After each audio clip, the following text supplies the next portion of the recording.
I mean, I've had it for a while. I think Cody, he's made me a lot better player. You know, it's been a blessing being able to play next to him. I think he's helped me a lot. Obviously, he's a very experienced guy. He's a great player. So he's helped me along with a lot of different things, helped me learn stuff on a faster rate. We'll go to Rob Aller, Columbus Dispatch. Is Sonny, Jack and JT play on opposite sides? Are they opposite people, personalities? I think they're different guys, but they're similar in certain ways. But you know, I love them both. They both got high motors. I think that's something that makes them similar. And they just love ball. They love their teammates. They love playing for each other. You know, they're more excited when the other guy gets the sack more than they are when they get their own sack. So I think that speaks volume about their character. Off the field. I mean, Just off the field.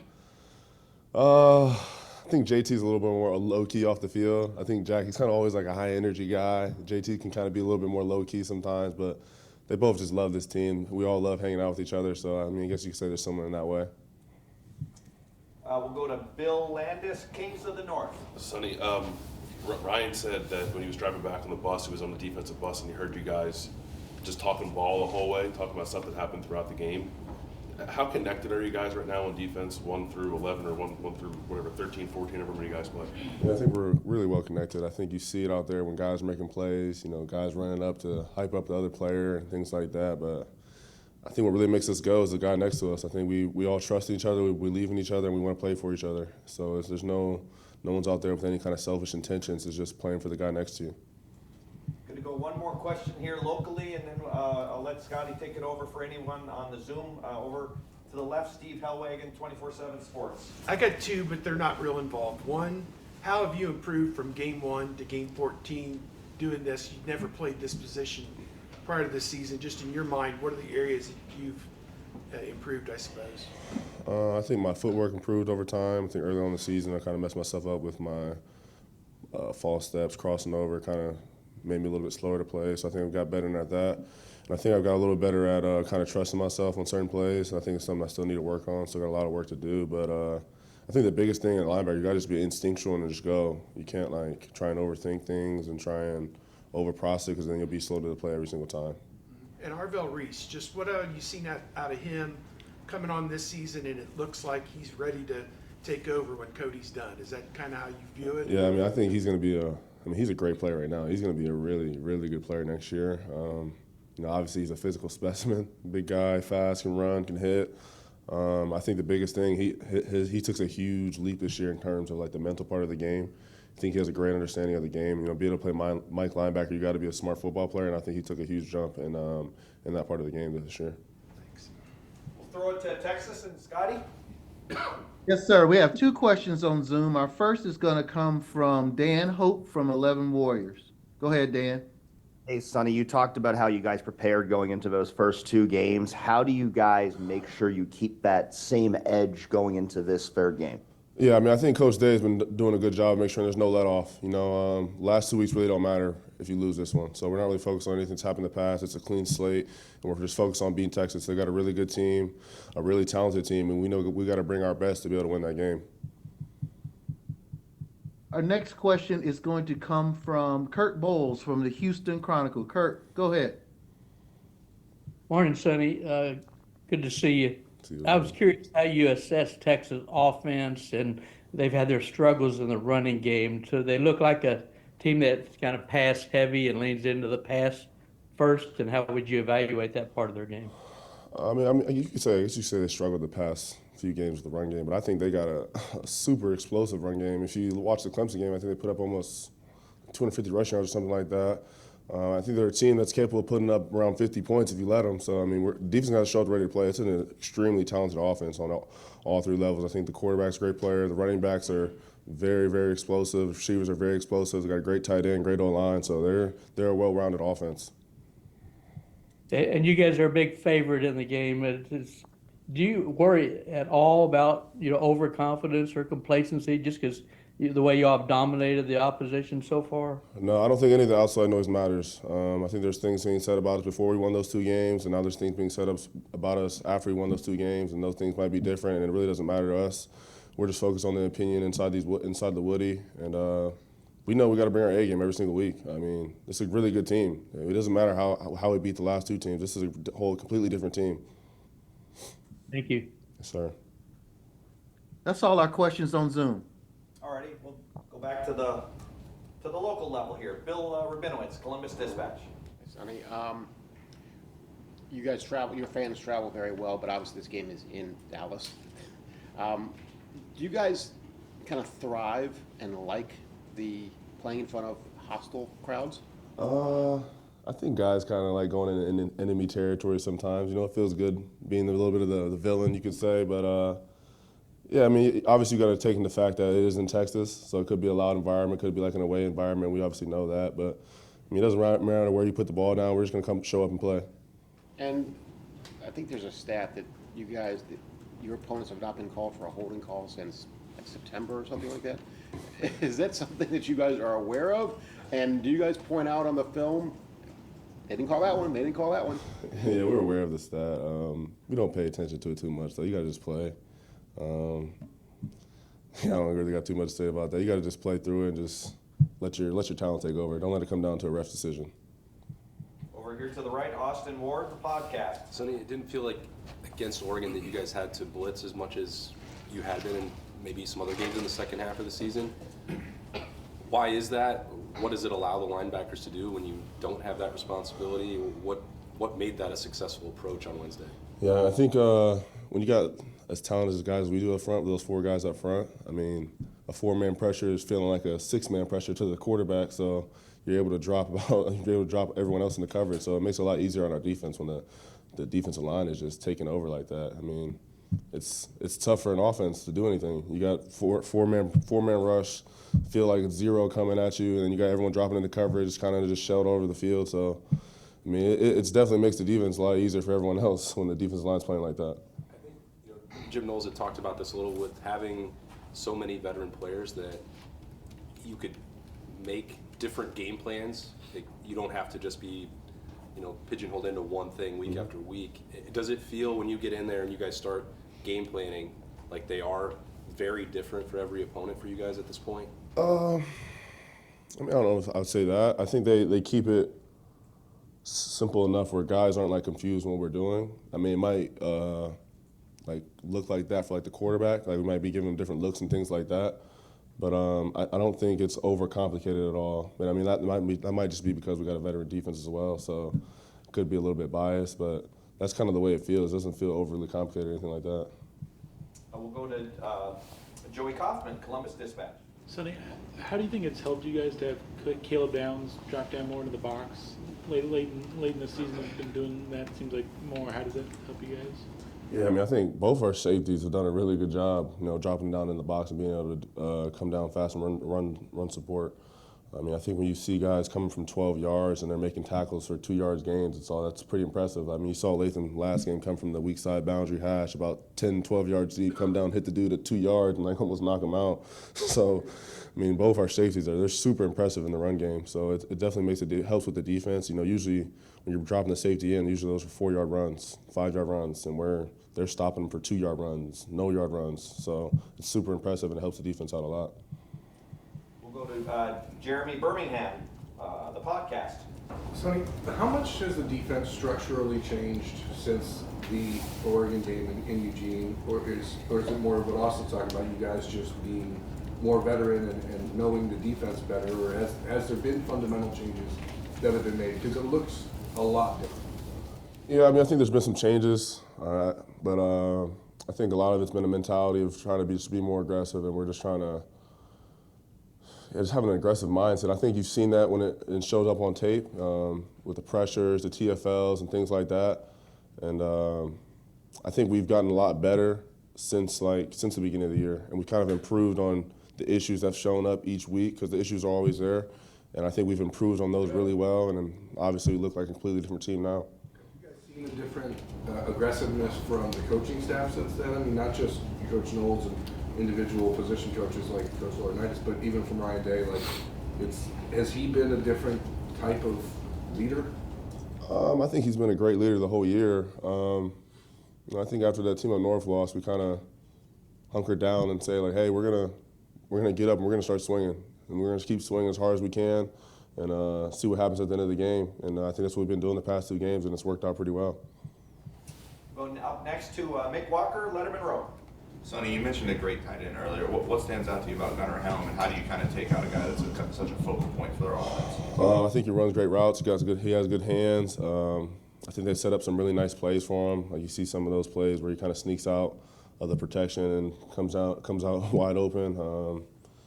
I think the biggest thing that stands out is probably the routes and the hands. He's super impressive for a tight end. Obviously you gotta always be aware of where he's at on the field, and there's going to be some explosive plays set up for him. Any other questions here? Can I ask one locally? quick? Yeah, absolutely. Yeah, Tim May, Letterman Row. I'm sorry, didn't mean to interrupt you, Jerry. Quinn Ewers in a nutshell, how would you describe him to someone? Because he seems even more effective when he kind of gets out of the pocket or moves around and stuff. Sonny, what do you see when you think of him? I would say the capability of early on in the game, him getting his routine, like some of those routine throws. They run the ball, then it's play action shot, 50 yards downfield, things like that. I think he does a super good job of that. Being able to sell the play action, pull the safeties up, and then hit you downfield with a 60-yard bomb, thing like that. So I think that's the biggest thing that stands out to me on film. He's a super talented quarterback, super talented arm talent. He can get the ball out in many different ways. But that's probably how I put it in a nutshell. He's just a super talented player. I mean, he can make any throw on the field. Like you said, he can move around a little bit. I don't think people respect that enough, his legs. He can move around and extend the plays and hurt you downfield. Is it really odd? The guy used to be in this building, at least for 4 or 5 months. I wasn't really here with him, but I mean, I don't think it's really odd. We played some former players before, but obviously he's a talented player. I think a lot of guys have a lot of respect for him, so it's just going to be a good matchup. Excited for it. We'll go to Bill Rabinowitz, Columbus Dispatch. Yeah, I don't know when we'll talk to you next. I'll ask you now. I'm sure it's the last thing you're on your mind and we talk about. Do you have any idea what you're going to do about next year? I mean, you obviously can go to the NFL. Do you have any thoughts on that right now? No, I haven't thought about it at all. Just worry about winning. Scotty, that's it from Columbus. For Sonny Styles, any more on your end? No more on our end. Thank you, Sonny. Yeah, thank you. Okay.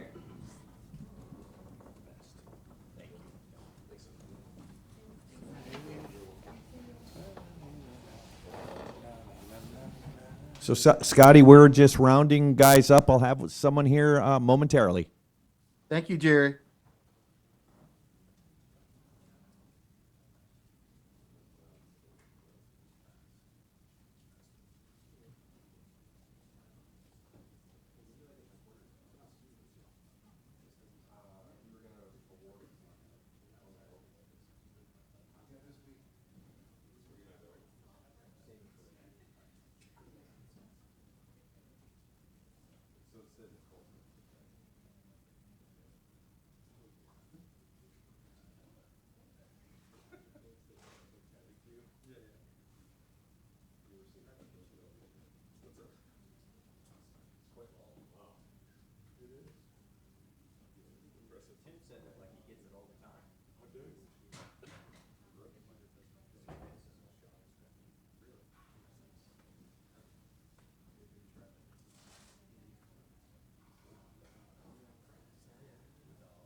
Okay, Scotty, we're going to bring up Luke Montgomery, an offensive guard. Once again, Luke Montgomery. I'll go ahead and start things here in Columbus. Yeah, of course. All right, we'll open up the floor for Luke over here to the right. Adam King, WBNS. Luke, how's the nose? It's good. Yeah, I meant to say busted. I didn't mean to say break. So it's good. It's on to the next one. So. Is that different? Yeah, what's it different? I mean, I don't know. It's just bruised up. It's just my helmet. Every time I hit someone, it just like comes down my face like that and bruises it up. So it's been busted for a long time. So I haven't gotten it fixed. Made for some cool pictures. After the game, I saw you and Donovan Jackson kind of share a moment where you said you've got a lot more and you keep going. Yeah. When you have the support of the offensive line like that, what does that do for you? It means the world. Just speak upon like just being confident out there and playing the game. Like that guy's been in a whirlwind this year. So have we all with just what's happened on our offensive line and stuff like that. So to have someone in your back pocket like that, that's giving you the confidence to go out there and play like you have been. It's a lot of fun. Go over to the right, Andrew Gillis, Cleveland.com.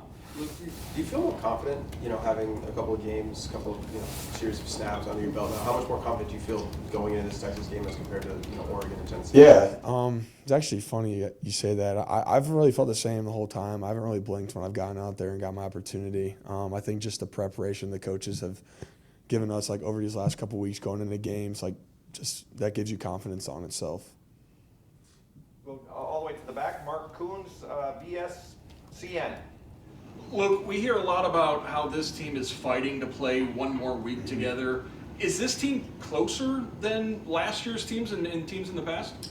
For the ones, the two I've been on, I would say this one's definitely the closest as a team. Like we've all been around each other. I think just the ups and downs this year. It's been a whirlwind, like I said, and we just continue to get closer and closer through every game. And obviously we don't want it to end, so we have an opportunity and a chance for one more game to play. And we're going to go out and give it our all, and hopefully that's enough to get us to the next one. Cameron Teague Robinson, The Athletic. Luke, obviously Will's been the leader of this group since he got here, but yeah. What can you say, or where have you seen him grow or his leadership take a step just in this playoffs? It seems like he's taking a lot of stuff to the next level. Yeah, I think his leadership has been tremendous all year. I mean, he's kind of a guy that you kind of just get to know like right out of the gate. He's very energetic, very positive all the time, and obviously talks a lot and very social like I am. So, yeah, he's awesome. I think Coach Day does a great job with an analogy of just like it gets more intense. Like the more playoff wins you get, like just it ramps up. So obviously, leadership obviously ramps up as well as that intensity goes. How has Will's intensity fed into everybody else? Yeah, I really think it's not even just Will. I just think it's us having an opportunity to play one more game, like Mark said. I mean, we have an opportunity. We don't want it to end. We'll go to Jeremy Birmingham, the podcast. What makes Texas's defensive front unique in the initial film that you've watched, and how challenging is it for an inexperienced group of offensive line players? Well, I think first of all, we're going into their territory in Dallas, so obviously it's going to be loud. It's going to be a lot of fun. It's an SEC team. It's not an SEC team in the way, and they got a lot of great players up front, and they're kind of banking on you guys losing your one-on-ones and stuff like that. So I think it's an amazing opportunity to go and show how confident we are and go out and play our ball. Luke, we're going to have a couple Zoom questions on from Texas or around the world. Scotty, take her away. Yes, sir. We have our first question coming from Stephen Means. Stephen, go ahead. Steven, you ain't here? No, I'm doing some family stuff. Sorry. Look, obviously with these being your first real meaningful snaps that you've gotten to get the last two games, what's been the benefit of being able to rotate with someone in terms of, in comparison to having to play a heavy load the last two games? For you, the benefit of Yeah, I think obviously now if I had to play a full game, I'd obviously be able to. I think I'd be able to from day one just because of all the stuff we're doing here, like staying in shape and our preparation and stuff like that. But I think for not playing for 2 years, 2.5 years since high school, I think the 30th, whatever snaps I played was a great amount. And obviously it just enhances as the game goes on. Your next question is going to come from Stefan from Cleveland.com. Stefan, go ahead. Hey, Luke, I guess kind of to follow up on that, just how much has it helped you to have, Austin and Tegra there kind of in that rotation to, lean on and talk to between series and things along those lines? Yeah, I think it helps a lot. I think obviously they start the game with the first series or two, and I get to ask them questions on what they're like, what their moves are, what are they doing up front, are they doing anything different that we've seen on film and stuff like that. Your next question is going to come from Kurt Bowles from the Houston Chronicle. Kurt, go ahead.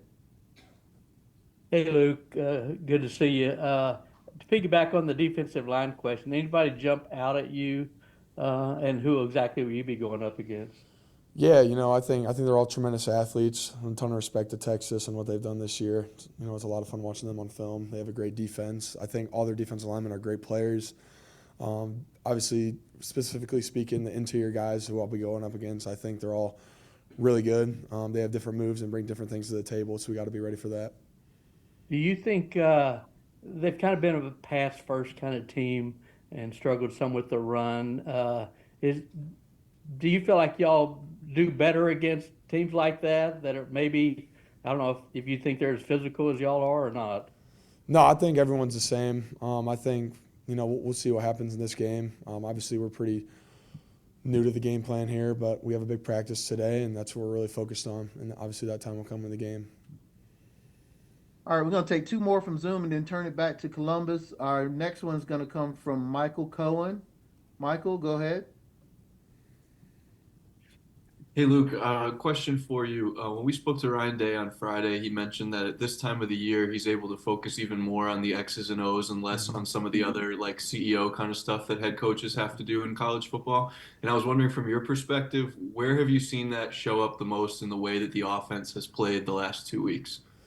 Well, I think it just goes, what you said right out of the gate, I think we have more time.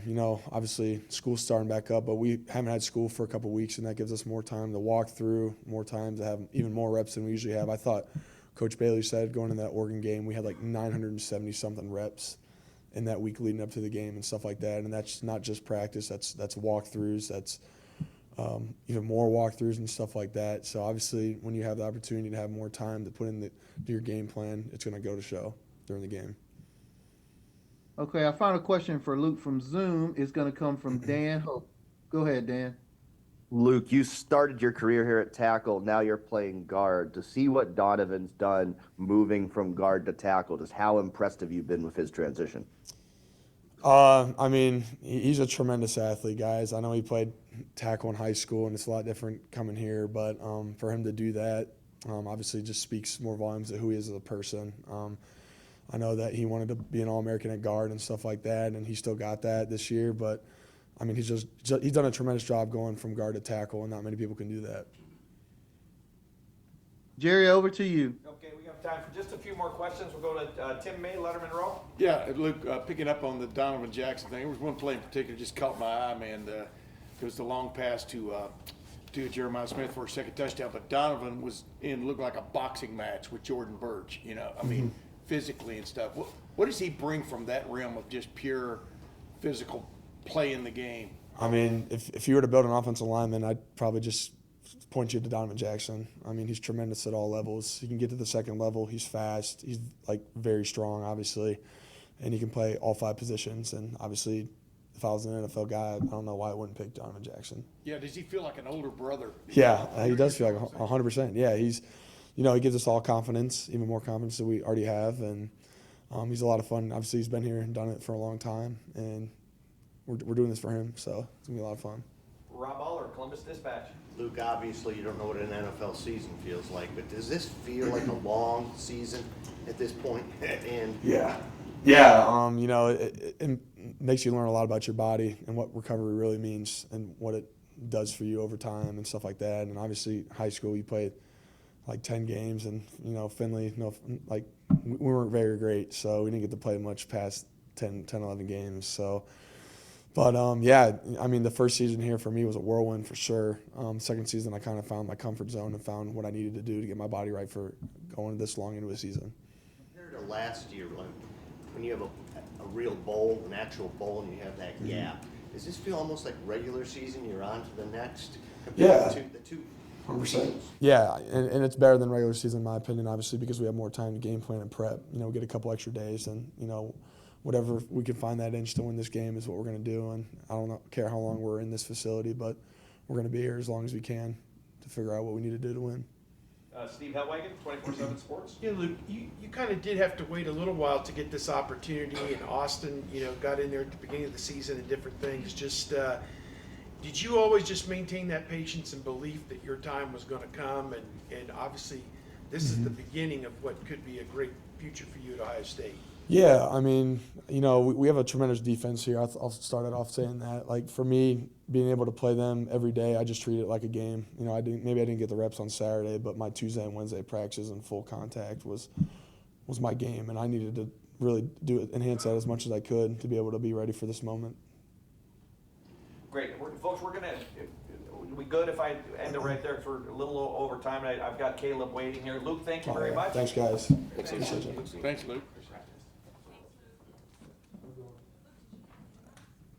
Okay, Scotty in Texas, we're going to go next to safety Caleb Downs. Caleb will be up here momentarily. Thank you, Jerry. All right, we'll open up the floor with Bill Landis, Kings of the North. Caleb, you saw this Texas offense last year when you were at Alabama. What kind of challenges they present with the shifts and motions and all the movement you get from them? Their OC really does a great job of providing a lot of eye candy for the defense, and all the shifts and motions, you have to make sure you're on the same page in order to play a really sound and complete game, and they've done a great job this year, and it's let them get to this point. Cameron Teague Robinson, The Athletic. Caleb, it seems like Jordan Hancock maybe doesn't get enough of the recognition that he deserves. How many ways does he impact this defense and even impact what you can do, whether getting the block or staying high as well? He's a tremendous player. He has a lot of versatility, and that's you can't really put a price on that just because you can ask him to do so many things. And even in the game, like there'll be plays where like I'll feel like we need to change the coverage, and I'll tell him, okay, you play this different position, which he hasn't done, but he makes it work. So he's a tremendous player, and he's going to be a really good talent in the NFL. Bill Rabinowitz, Columbus Dispatch. I asked you after the game about this a little bit, but you're playing more, closer to the box now. Was that something that you had suggested, or the coaches came to you, and how much do you like it? How much more impactful do you think you can be there? It wasn't something that I suggested. The coaches, they've done that themselves. So, I mean, I feel like I can play anywhere on the field, and I'm just glad to be able to make plays. And how do you feel like you're more impactful being closer to the line of scrimmage, or not? I feel like it's either way. I feel like if you have me in the post, I can make plays. Have me in man, I can make plays. Have me in the box, I can make plays. So it doesn't really matter. Over to the left, Noah Weiskopf, The Lantern. Caleb, what's it like seeing the offense operate like it has in the first 2 playoff games early from your perspective, and then what does that do for a defense throughout the game?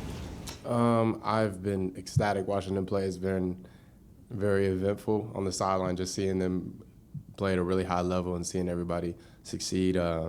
So, I mean, it's a great feeling. And then as a defense, it allows you to really know, like, okay, we got both sides of the ball working right now. We're playing at a high level. Scotty, we'll let you take it with some Zoom questions there. Thank you, Jerry. First question is going to come from Andy Anders. Andy, go ahead.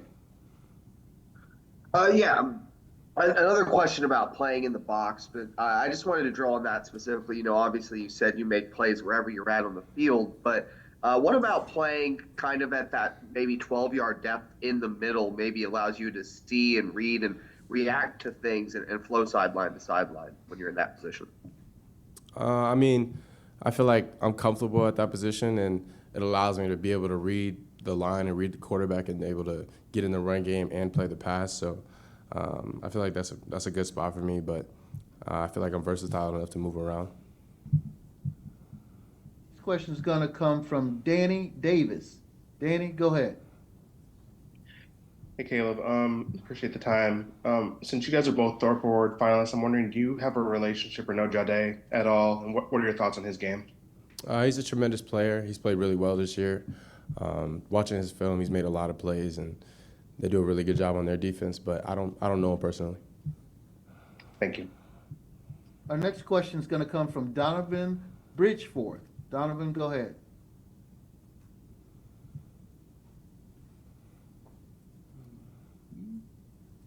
I think he withdrew his question. We will go to Kurt Bowles. Hey, Caleb. I was going to ask you about the Michigan thing.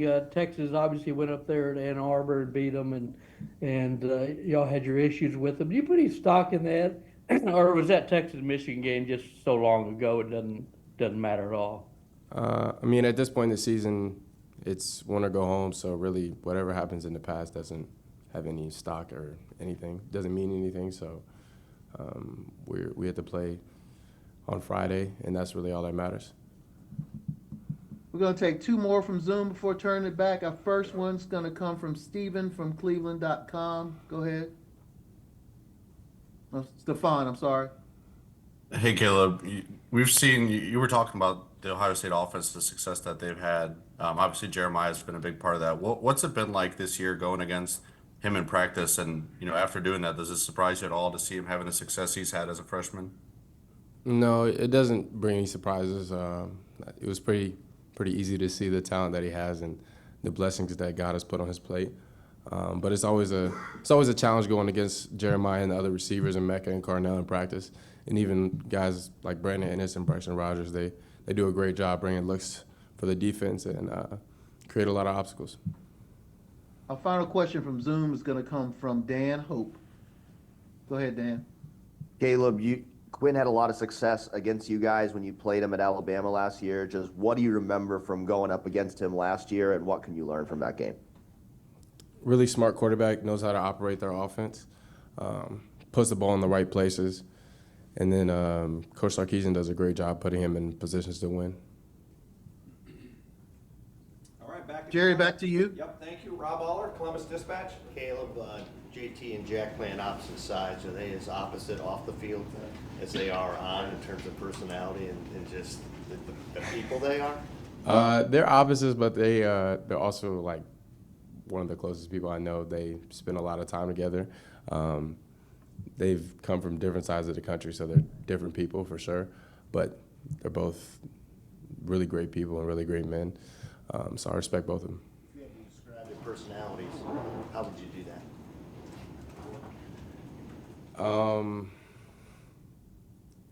I'm not going to do that. I'm sorry. I'm not going to do that. We'll go to Austin Ward, podcast. Throughout the season, we would always see you on like Wednesday nights. You and Lathan would be some of the last people off the field. Are the things that you're working on after practice always the same? Is it a routine? What are the things that you're hoping to get out of those extra moments after practice?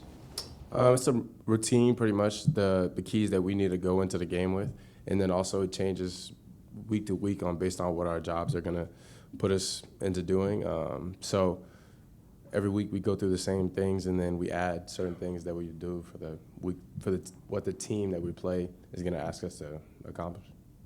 Bill Rabinowitz, Columbus Dispatch. Yeah, I already got mine, Jerry. Oh, okay. Joey Kaufman, Columbus Dispatch. Kilvin, when Texas uses play action, and they seem to use play action a fair bit, what do they do well in those spots, and what's the key for you guys in those moments with Quinn? They do a really good job with eye candy, and it creates a lot of challenges for defense in order to see if it's run or pass, and to see because that's when they're going to take their shots too as well. So really just having great eye discipline, seeing the line and seeing what it's telling us. So that's what it does. Deep right, Mick Walker, Letterman Row. Caleb, you guys had a pretty good game plan for Tyler Warren when you guys played him. You guys have another, Texas has a good tight end and Gunnar Helm.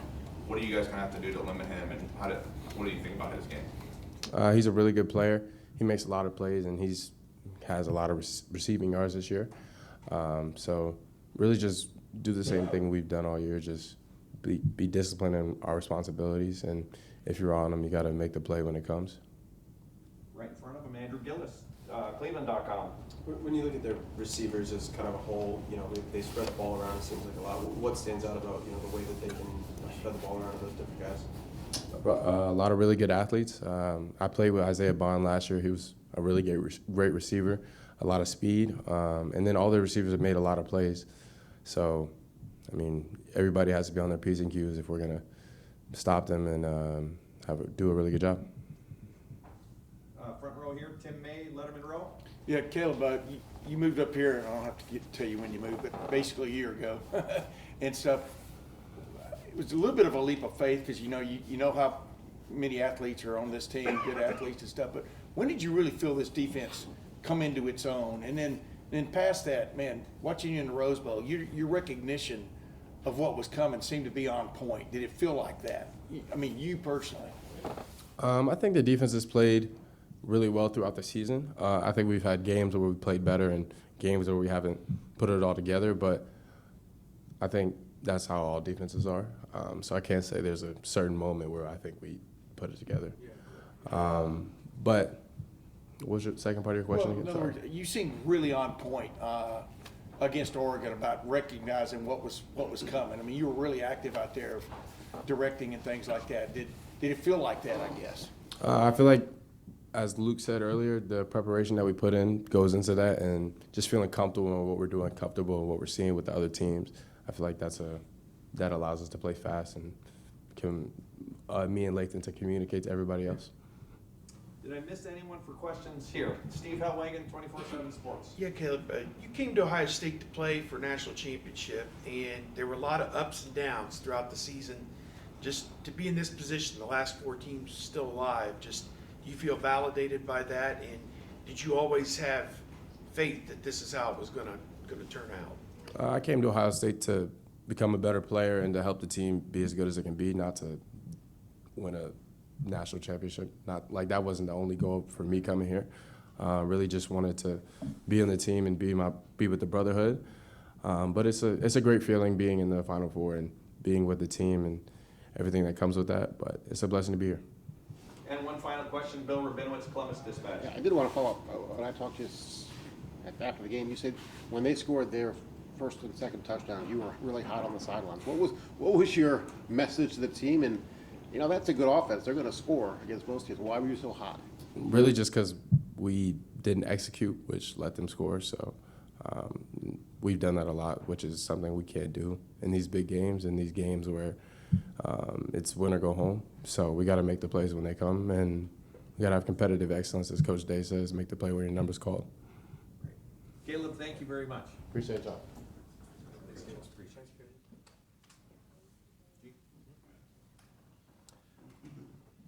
All right, Scotty and company in Texas. Our next student athlete will be tight end G. Scott. G? Now we'll open up the floor here locally with G. Over here to the right, Adam King, WBNS. What do you think you bring to this passing game? I mean, obviously people are going to focus in on Jeremiah and Mecca. So to have you for Will, what do you hope to bring? What do you think you bring? Yeah, I just think when you look at our offense as a whole, there's just a lot of components that you have to respect, just all across the field. And just spacing, I mean, just when it comes to X's and O's, just spacing out the field, being able to cover all 5 guys down the field is kind of hard, including our running back as well. And so I think there's a lot of things that you have to respect in our offense. We can run the ball, we can throw it down the field to Jeremiah, we can hit a check down to me or to a running back. I just think it's the limitless potential that we have and the amount of different things that we can do is where I would see it being a big weapon in our offense. Over here to the left, Steve Hellwagen, 24/7 Sports. Yeah, G, first play out of the box, they go to you down the sideline and you hurdled the guy and everything. Just were you the primary receiver on the first play? It feels like a great call to go, not necessarily to Jeremiah or Mecca or even hand off. Just go through that play, like what was going on there? Yeah, I think the intention behind that was to set the tone early and kind of almost set a message that we're not here to play conservative offense, that we're going to come right after you guys from the first play, and we'll be at you guys all 4 quarters. And so whenever you start a game like that, I'm a believer if you're I don't condone street fighting, but if you were in a street fight, he who throws the first punch will likely comes out with the win. So our mindset going into that was throw the first punch, and I think we did that to open the game with a gain of 30. And then just the emotion on the sideline, the emotion that I try to bring after that play for a defense, that's just kind of demoralizing. Coming right off the heels, I'm sure the coaches and the players, they had a huge pep talk and speeches before going into the game, and they're excited and they're rah-rahing like we're going to kill these guys, and to open up the play and to give up a 30-yard gain like that, and then just to see our whole sideline erupt, that has to be demoralizing for a defense. Yeah. And when Jeremiah scores, there's a picture of you and he kind of meeting face-to-face in the end zone. Just what is that feeling like? You guys just, in 1 minute, just put it right on. Yeah. I feel very confident with my abilities to block in space, and with a ball carrier like him, as dynamic of a player he is. I think when he's running behind me, if you look on that play, he was kind of running right behind me there, and so it was just a really exciting moment. I think hopefully we can continue to do that, those kind of things. And so, yeah, it was a really exciting moment.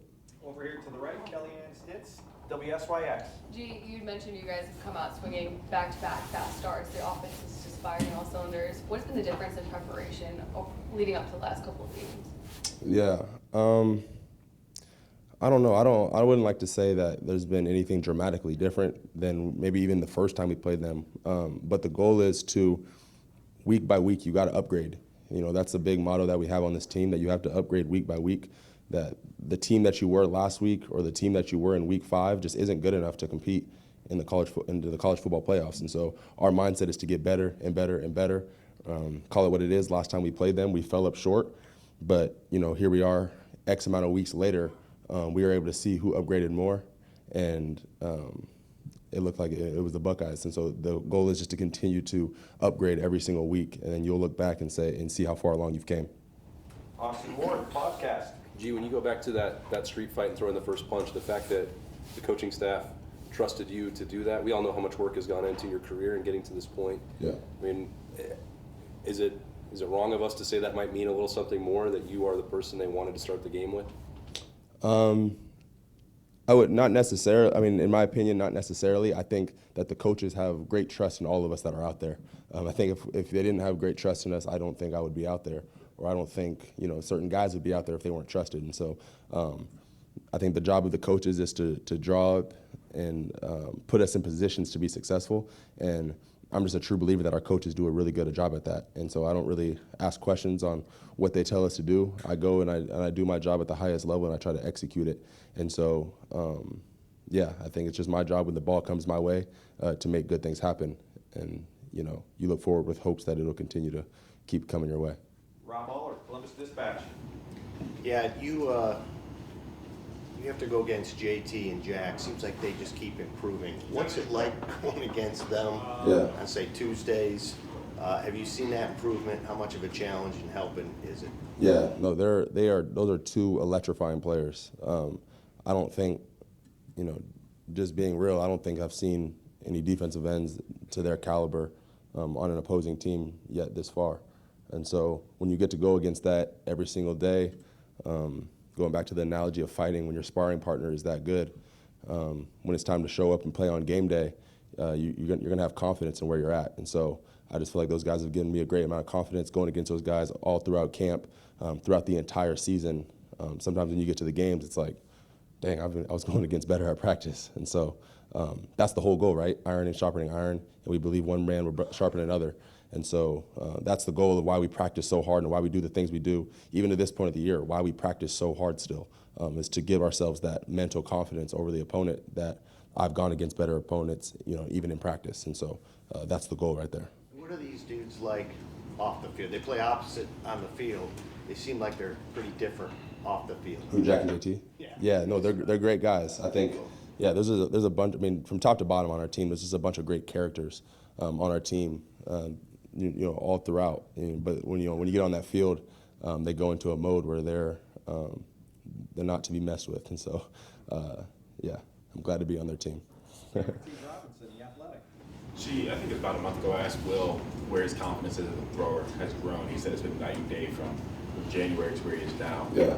When he is on time, his footwork's right, like he has been the last 2 weeks, how much more confidence does that feed into the whole offense, knowing he's in sync, the receivers run? How much does that feed everyone? Yeah, I mean, I think that's the same way I'd answer that question is how I'd answer that with any player on our offense, whether that's Will at quarterback or our offensive line or Travion and Quinshawn at running back or myself at tight end or the receiving corps or special teams. You know, it's just, I think our goal is we preach this all week and all year long, is to be at competitive excellence and to make the play when your number is called. And so the more times you're able to do that, the more often you're going to be successful as a team. We have a goal around here to grade out a champion at 80% on the game. And so the more times that you can look back and at the end of a game, you can come in here on a Sunday or the day following a game, you graded out a champion. That's your job, is to take care of your 111th. And so obviously, yes, of course, when we have Will, that when he's firing, it's ultimately going to help our whole team. But that's the kind of the mindset that we have for everybody, is that we all need to be doing our part and doing our job. And ultimately, we have the guys, we have the talent, and so you'll look up at the scoreboard and like where you're at. Scotty, we'll let you have a couple of Zoom questions if you have them there. Yes, sir. Our first question is going to come from Michael Cohen. Michael, go ahead. G, when it comes to trying to throw that first punch early in games, there's different ways you could try and do it. To do so vertically in the passing game, aggressively, like where does that come from? Is that a Coach Day message, a Coach Kelly message, somewhere else, just to attack in that way in particular, deep down the field repeatedly?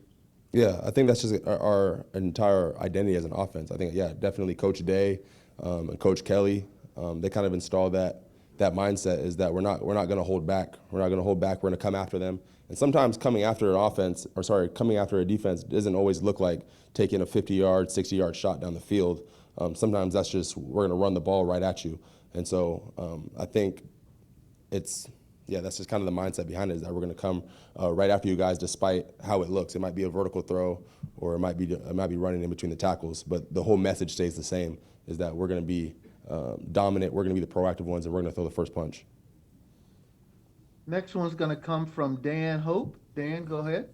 G, you mentioned that you guys need to upgrade every week. How do you guys make sure you keep that same edge you've had, you don't get complacent when you've played as well as you have the last 2 games? Yeah, I think that's everybody's job in here, and I think a special emphasis on our coaching staff, that they have a responsibility to make sure from top to bottom that this thing stays like a well-ran, oiled machine, and I think they do a great job at that.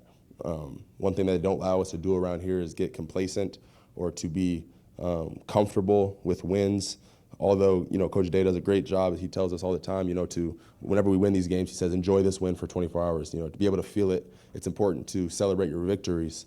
But when you come back in here 24 hours later, we're on to the next week. It's too competitive out here. Playing at Ohio State, you can't lose football games. And so the whole goal is to celebrate the victory, but, get your head down and get right back to work. Whether you win or you lose or whatever it looked like last week, to get your head back down and get back to work and show up for Tuesday practice and get ready to roll again. Our final one from Zoom is going to come from Kurt Bowles. Kurt, go ahead. Hey, G, I don't know if you even watched the Texas game or much of their tape, but they obviously blew a 16-point lead. And the way you guys are riding high and dominating, do you feel like that gives y'all an edge and confidence in this game? And do you think y'all play a more physical brand of football than Texas? No, I wouldn't say that we find our confidence in anything that an opponent would do. Like I mentioned a moment ago, we all of our confidence and all of our motivation comes internally.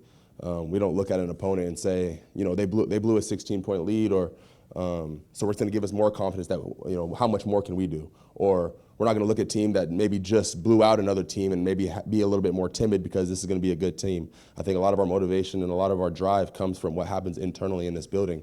I don't care what anyone says. You can show up before games. You can take your shirt off. You can try to flex your muscles and look however you want to look. But when you cut on the tape, ultimately what you put in this week and throughout the week of preparation and what you did this whole entire year is what's going to show up on Saturdays.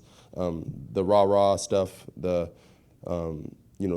false motivation that may come from, what happened week prior to that team, that's all meaningless. What really is important is what did you do that week to prepare to be ready for competitive excellence on Saturday. And so that's the mission around here, is to make sure we're doing our due diligence and we're putting the work in necessary to show up on Saturday to be confident and dominant. We have time for a few more questions here locally. Nicole Sheeran, WBNS. Gee, what's it going to be like going up against Quinn Ewers, and what was your relationship like with him when he was here? Yeah, I briefly met. It was good having him here. He was definitely a cool guy. He wasn't here long enough for him and I to be very close. But obviously, when you line up on the other side of the field, there's no friendships in that moment. We're there to win a game, and so I don't think it really makes a difference if who's at quarterback, and I don't think that's something that we're going to be thinking about. But obviously, after the game or it's going to be exciting to play against someone that But ultimately, it doesn't really matter who's in their uniform. Our goal is to come after them regardless of who they are. Over to the left, Noah Weiskopf, the Lantern. How have you seen Will change both on the field and off the field from the moment you first met him? Yeah, Will has, continuously became more of a confident leader. He's somebody that I've seen take tremendous strides in his faith, in his servant leadership, and it's just been amazing to be a part of and amazing to witness. And I think he's just been continuously growing to be more comfortable and confident. And this is all of just of 1 year. I mean, I could only imagine if he were to have 2 years here and what he would be able to accomplish. But it's just been amazing to be around him. He's grew to be one of my better friends on this team. And, I'm assuming I'm speaking up all of Buckeye Nation that we're excited to have him. Bill Rabinowitz, Columbus Dispatch. Gee, you and everyone in your class has had ups and downs, and previous years you've fallen short of your goals. I know you're focused on the moment, but are you guys savoring this, that maybe the disappointments have made this even more special, even within this year? Yeah. I write on my eye black every game, Romans 8:28, and we know that all things work together for the good of those who love the Lord. And I'm just a firm believer that everything that we have been through as a team, all the hurt, all the hardship, all the tears, all the shame, everything we've been through has ultimately led us to where we are today. And I have confidence in that. And that's why I'm not a big believer in getting too high or getting too low. When I lose games, I try to stay, as even kill as possible. Same way when we win games, because I ultimately just have the faith and the ability to know that the Lord is working all of these things together to make us better. So these moments, I think, through hardship, I believe that makes people closer. And so I think as a result of the things that we have been through, you're looking at a very tight-knit team. And so I'm just excited for what the future holds for us. You used the word shame, and like losing a game is not a crime, it's just a disappointment. Yeah. But is that the kind of pressure that you guys feel here, that when you lose, it's not just a loss, it's shame? Yeah, it's important around here. It's not, especially at The Ohio State University, from the time that you sign up here, you know exactly what you're getting into. And our coaching staff does a great job of making sure when it's time to, after you go through a whole spring, summer, and off season, that by the time we get to game one, you know exactly what you're up for. And so losing is absolutely unacceptable around here. And there can be a bit of shame to maybe even show yourself in public because of a loss that you've had. But again, my point being is that despite the things that we have been through, I'm a firm believer that there has to be a certain amount of faith, that you have trust that all of these things are working for moments like this. And, even in my, I don't know how this may sound, but even in my personal life, regardless of even what happens in the future from today moving forward, I will continue to keep the faith that it's working for my good, whether it's making me a better father one day in the future, a better husband one day in the future, however that may look. I believe and have the faith that the Lord is working all things together for the good of those who love him. Couple more questions. Jeremy Birmingham, the podcast. Gee, you're starting to go down that road. I was just going to ask about it anyway, because the transformation in you as a person is so, I think, obvious to everyone. Yeah. Can you imagine yourself 3 years ago being the person you are now, and now leaving Ohio State whenever it happens, whether it's 1 week or 3 weeks from now? Like, with the legacy that you're leaving here, is it something that you would have ever imagined about yourself? No, man. No. I think what has taken place in my life and the lives of other people on this team, and I know that I'm here to talk about football, but it's a true testament of the Lord that I serve. He's taken my heart and he's made me new. His word promises that he'll take your heart of stone and make it a heart of flesh, and that he will soften you and making you more into his image when you take on your cross and know him. And I think that's exactly what has taken place in my life. And just when I look back on my journey and the things that I've been through, even that question that you just asked me, it kind of made me a little emotional, just because when you said that, for whatever reason, I just thought back to some years ago when I headbutted that guy from Team North, and just the amount of public ridicule that I received from that, and the anger that I've received in that. And that's just one thing that was blown up big, but there were other things that were going on that maybe that was a behavior pattern that maybe I had. And I just look at what the Lord has done in my life, and not just myself, but other guys on this team. It's just been amazing, to say the least. And I'm able to stand here confident and say the things that I do because of the revelation that he has given me, that he is true, and that no matter what happens on this field, that there's a place that I can call home with a relationship with him. I just think it's an interesting juxtaposition of you were on the way to being like the bad example. Right? Yeah. It was like, here's a guy with all this opportunity and took this path, and You're absolutely right. took it and changed it, and I just think it's fascinating. No, But we don't get to talk to you often, so I just, No, And man. also, were you suggesting that Will's going to apply for a 6th year? No, not at all. No, man. No, man. But you're absolutely right. And I say it again, and I'll emphasize it, that it's just a true testament of Christ. And I just encourage everybody that's even whether in the room or watching it, that if you may feel like you're that prodigal, you're that one who's felt like you've strayed away too far, and there's no way that a Lord can forgive this Lord that you're talking about can forgive the things that I've done. I would just want to encourage you that there's no sin that you've committed that can outweigh His justice and outweigh His grace that He has for you and the love that He has for you. And so I think it was intentional, the things that I went through to get to where I am now, to maybe shine that light on somebody else. Two more from Columbus here. Joey Kaufman, Columbus Dispatch. Texas's pass defense statistically really good in terms of limiting big plays and getting interceptions. What has stood out about that back end when you watch them on film? Yeah, I think just for the couple of days I've had to watch them on film, I think top to bottom they look like a pretty good team. It looks like they do a good job all the way around. They look good, but these are the moments that you live for. These are the moments the reasons why you come here to Ohio State. We preach all the time to, like, when you come here, you play for games where you play against, we call these matchup games where you're almost playing against yourself. And when you're playing against yourself, that means you're not just going to be bigger, you're not just going to be stronger, you're not just going to be faster. And so the question comes down to, well, if I'm not bigger and stronger or faster and we kind of look the same, then what's going to make me win?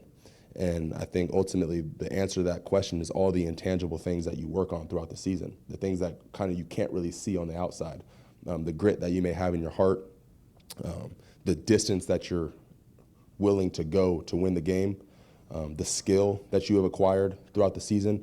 All of the intangible things are going to be on display this weekend, and we'll see either them or ourselves who has put more into the intangibles to win these kind of games.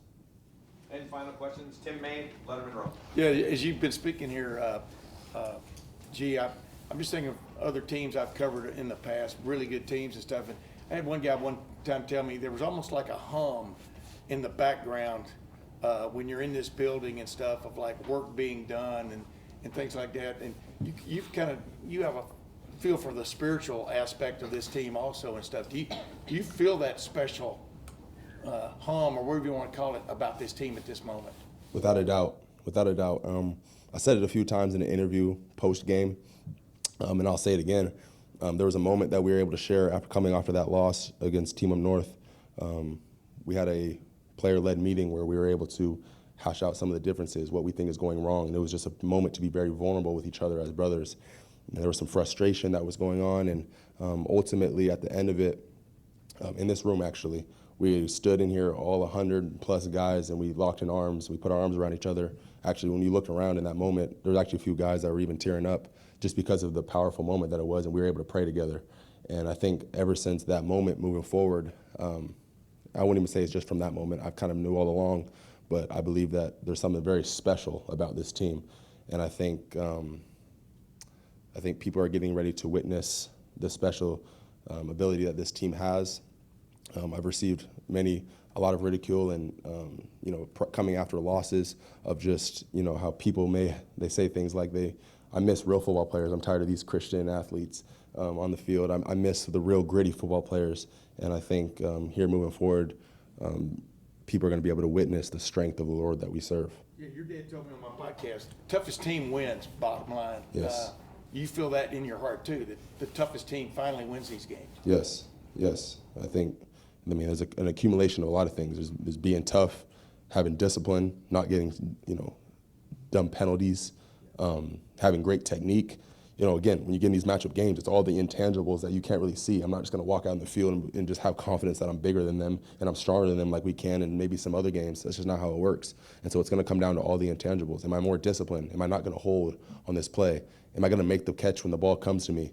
Am I going to uplift my teammates? Am I going to be positive or am I going to be a cancer on this team? All those little things are all what goes into winning these kind of games, and like you mentioned, toughness. And so we hang our hat on that, and that's the goal, is to go out there and be tough and put all these things together and get a win down in Texas. G, thank you very much. Yes, sir. Thanks, guys.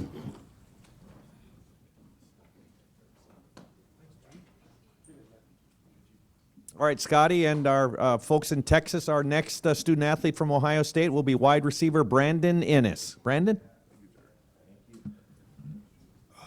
All right, we'll open up the floor here in Columbus for questions for Brandon. Adam King, WBNS. Brandon, what's it been like to watch yourself grow throughout this season and become a part of this offense and get ready to go when your number's called? It's been amazing so far. Just going through last year, the last game, and seeing where I was at to now, it's been amazing. Get with Coach Hartline every week just to see everything I can do in the offense and help them in any way. It's been amazing, and yeah. Nicole Sheeran, WBNS. Brandon, after the Rose Bowl win, there were multiple videos of you guys, calling Ryan the best coach in the nation, rallying around him. Just talk to me about how this whole team has rallied around your coach, and you're not afraid to show it. Yeah, to me, everything I said in that video is still true in my heart. Coach Day is the best coach in the nation. I mean, we come in here, we see what the work he puts in. He's here all day, every day, and to have a guy like that, you want to play for him, and just, I mean, Coach Day is like no other coach I've ever had in my life, and I appreciate him for the opportunity for me to come here. Austin Ward, the podcast. Brandon, I don't know how much time you have to get into this, but Emeka's value to the room, the leadership he shows, what has he meant to you? What does he mean to the whole group? He means a lot to us. I mean, we come to him because he's so smart. I mean, Emeka's probably the smartest football player I've ever been around. So all of our, me and JJ and Cornette, we still ask him questions about certain things. And like even this past week in the game, there was a look I haven't seen yet because I haven't played a whole lot. And then just being able to ask him on the sideline and him to give me a response right away is huge for us. We'll go Tim May, Letterman Row. Yeah, following up on that, Brandon, you had a couple of huge plays against Penn State. You know what I mean? You didn't start the game. You understand what I'm saying? But what is it like knowing there could be a moment, the next snap or whatever, where you've got to deliver, et cetera? I mean, what is that like, waiting your turn but then taking advantage of it? Yeah, we call it competitive excellence, making a play when your number's called. And I feel like in them moments right there, I made the play. And I just got to continue doing that whenever I get my opportunity, get in the game, make a huge block, whatever it is, just make the play when your number's called. Is that depth, you think, what sets y'all apart to a certain extent? I mean, not just depth, but guys ready to play for want of another term? Yeah. If you see last game, it was kind of hot out there. So we haven't played a whole lot of heat in these past couple months. So we had some guys a little tired. So we had guys ready to go in, and that's just Coach Hartline developing his receivers and being ready for any moment. Far left, Noah Weisskopf, the Lantern. What impresses you most about Will, and just what's the confidence in you and knowing he's the one leading your team, leading the offense? What impresses me most about Will is his leadership. Coming in from a guy from Kansas State, a transfer in year one, you wouldn't expect that guy to be a leader like how he is. I mean, he's an unbelievable leader, and we all lean on him. He runs this whole team, and he knows that, and we'll go as far as he goes. Jeremy Birmingham, the podcast. Brandon, we talked a little bit last week, just kind of you becoming one of the emotional leaders of this team. As you guys were walking off the field at halftime on Wednesday, I happened to be down there by the locker room. I was the only person taking photos of you guys down there, which is weird. But everyone looked super nice. You were up 34-8, and it looked like you guys were down by 26 points. Did you feel something different about the focus at that point of this team, or is it just an embodiment of what's going on right now? Because it seemed different. I just think the job wasn't done. We had nothing to be excited about at the moment. We were excited during the game when we were making the plays, but at that time, at halftime, you go back to 0-0. They scored at the end of the half. We knew they got the ball back. The defense wasn't quite happy that they gave up that touchdown at the end, and we knew they getting the ball back coming out, but we was excited because we knew the job wasn't done yet. Bill Rabinowitz, Columbus Dispatch. you were a five-star guy, and Mac, I mean, all these guys in the room almost were five-star guys, and then there's Jeremiah. Is he like, does he like all you guys in the room? I mean, I'm not sure. It's probably something you got to ask him, but Jeremiah's played with a lot of great guys throughout his career. He's seen a lot, all the talent you can see in the world. But I don't know if he's ever in awe. But I mean, Are you in awe of him? oh, am I? Oh, yeah. I mean, I'm not surprised at anything he does now. Like I've seen him since we were 9 years old. So anything he does, any one-hand catch, I've seen. I'm not surprised at anything he does. When he was 9, Yeah. did you know this is something special even at 9? Oh yeah, I mean, coaches were coming up to us complaining that we weren't 9 years old. Like, can we get their IDs and stuff like that? So I mean, there's definitely some footage like we got to go find. But the plays we used to make when we were younger, just to see where he is now is amazing. And yet he seems very unaffected by all of the stardom. Yeah. How does that happen? I think how he was raised. He's very level-headed. He knows his goals and what he wants to get done in life, and this is just one step of the way for him. Gonna throw it back to Texas for a couple questions on Zoom. Scotty? Yes, sir. We're going to start with Stefan from Cleveland.com. Go ahead. Brandon, I want to go back to what you were talking about with Coach Day earlier. Whenever he talks about this team's success, he says all the credit goes to the players. It seems like the players think that he deserves some of the credit. How big, how influential has he been, in the turnaround you guys have had these last few weeks? He's been huge, man. Coming here after that Team on North loss, it was heartbreaking, of course. But we came in here, we had a leadership meeting, and he was in here. And then we had a team meeting after that. Hearing the stuff he had to say and we had to say, going back and forth, we knew we would have his back no matter what. I mean, there's a lot of stuff said about him and his family and stuff like that. But and here we're a brotherhood and we're a family, and we gonna stand by him no matter what. Our next question is going to come from Dan Hope. Dan, go ahead. Brandon, I mean, I'm sure you came in here to Ohio State thinking you'd probably be starting here in your second year, but it seems like you've really embraced the growth process. Just what's kind of that process been like for you of kind of embracing your role this season and continuing to develop?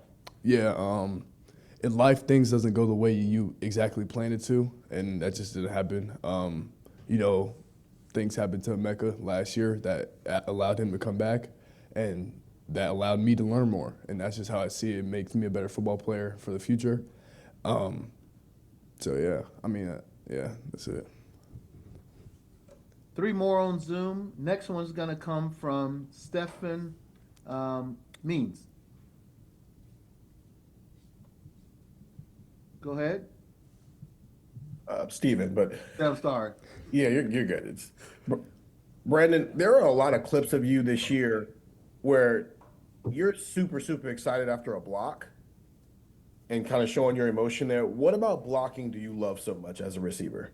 Just being able to hit another guy with all my power as hard as I can without getting any consequences, except if you hold, of course. But just bringing that power. I mean, I heard some of the defensive guys telling me yesterday, they was like, bro, I would hate to go against you. So knowing that from the defensive guys, so I know what the other defensive guys are thinking, like, just keep bringing it to them. They not going to like it for 4 quarters. That's my mindset. Next question is going to come from Danny Davis. Danny, go ahead. Hey, Brandon. What are your impressions of these Texas defensive backs and just kind of what you've seen from them on film so far? The last couple of days we watched them. They're a fast team. They don't give up many big plays downfield. They're aggressive, but I actually know some of the DBs they have at corner there. I played with them. I played with Malik Muhammad at SFE, so I know him a little bit. And but watching them, they're a fast team. They're physical. They're disciplined, but we just got to get the job done. Do you have any Malik stories or any? Sean.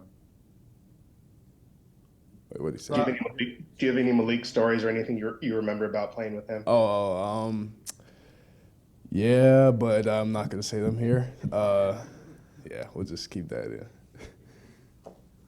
Our final question is going to come from Kurt Bowles. Kurt, go ahead.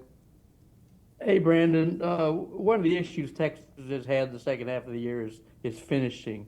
And I wonder if you can speak to, and they had a trouble, obviously, in the Peach Bowl, blew a 16-point lead. Can you talk about finishing and having a killer instinct? And you guys obviously seem to have that now. Yeah, I think that started in the off-season training at fall camp. We always say go +2. That's if you're doing a 10-yard pro shuttle, you have to go +2 throughout the line, and that's just finishing as well. And then fall camp, we had these long 2.5-hour practices or whatnot, and then we came out and we had to do these finishers, we call them, as for games late in the year like this. And we, I think Coach Day did a great job preparing all of us for these moments, and yeah, we're ready to go. We have time for just a couple more questions in Columbus so we can wrap up with our other two guys. Bill Landis, Kings of the North. Brandon, Trayvion's second touchdown run, it seemed like you took two players out of the play, first with your release and then with the guy you actually blocked. Is that how it's designed, or is it just did you get lucky that the guy decided to take off inside off the release? It's actually designed for me to block the safety and leave the corner one-on-one with the running back. But I was surprised that the corner actually came in so far on my release. I think he thought it was a pass. But I think he was the edge of the defense if you go watch that play. But I don't know. I don't really know why he came in so far, but it helped out for us, and I made my block, and Trayvion scored. Is there any lesson there for like even a young receiver watching that even if you know on the play you're not getting the ball, you're intended to block, but your release has to be on point, like as if you're going to go catch a pass? Yeah, definitely. Every little detail matters in them type of plays. We were in a red zone there, so we say every yard matters. It's 2 yards. So the block I made is just a testament to Cal. Coach Hartline prepped me throughout the week to make that block. So yeah. And final question, Joey Kaufman, Columbus Dispatch. Brandon, Will has been throwing the ball deep well lately, especially the way you guys have opened games. What do you think is clicked for you guys and for him in watching those plays? A lot more confidence. I say throughout the year, we weren't always there as an offense. We didn't quite know our identity, and now slowly but surely, I think we found that, and we're going to keep on rolling. And he's made some great throws, and yeah. I'm sorry, Brandon, I do have one more. Steve Helwig, 24/7 Sports. Yeah, Brandon, there have been opportunities for you to play a huge role on offense, and the number of plays you play in a game can differ from one week to the next, but the opportunity is coming sooner rather than later for you to be an every down player. Just what are the things you need to do in your game to take it from where it is now to be an every down guy? I think there's a lot of things I can work on in my game. I would say continuing to be football smart, my IQ, just knowing what the defense is going to do before they do it. My routes always can get better. My hands always can get better, staying in the jug machine. Work ethic, keep on top of it. Don't get satisfied with anything I do, and don't get too big, don't get too low, don't get too high, don't get too low. That's what they say. So, yeah. You feel like a guy that people follow. It seems like just in your mind, even though just second-year guy, that you're kind of working toward being kind of a leadership type guy. Yeah, I got. How important is that to have guys that will take that role? Yeah, it's a great feeling, of course, to know guys are watching what you do and listen to what you do. But I just feel like we do that with a lot of players here, and not just myself. But the leadership we have on this team is like no other, and that's why we got so far, I think. Brandon, thank you very much. Thank you. Thanks, Brandon.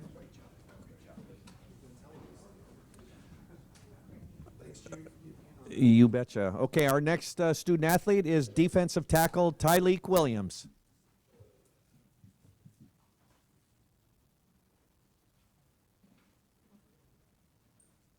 Thanks, Tyleik. All right, we will open the floor for questions here in Columbus. Over to the left, Noah Weiskopf, the Lantern. Tyleik, what's it like seeing the offense operate the way it has, and especially early in the first 2 playoff games, and what does it do for a defensive perspective?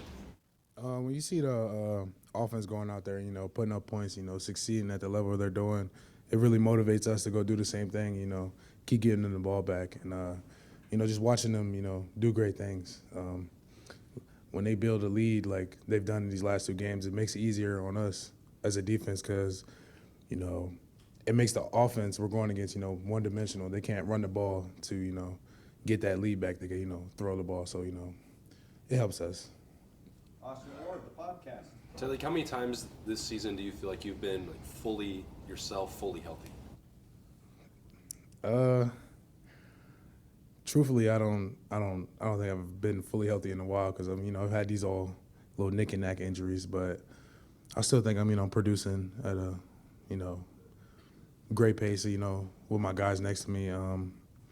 But probably before camp, probably first couple games. So how close do you feel right now? And did any part of like layoff at the end of the regular season, then getting, you know, maybe an extra week to get ready for Tennessee or week and a half for Oregon, how much has that helped you? I mean, how far away are you from the level you want to be at physically?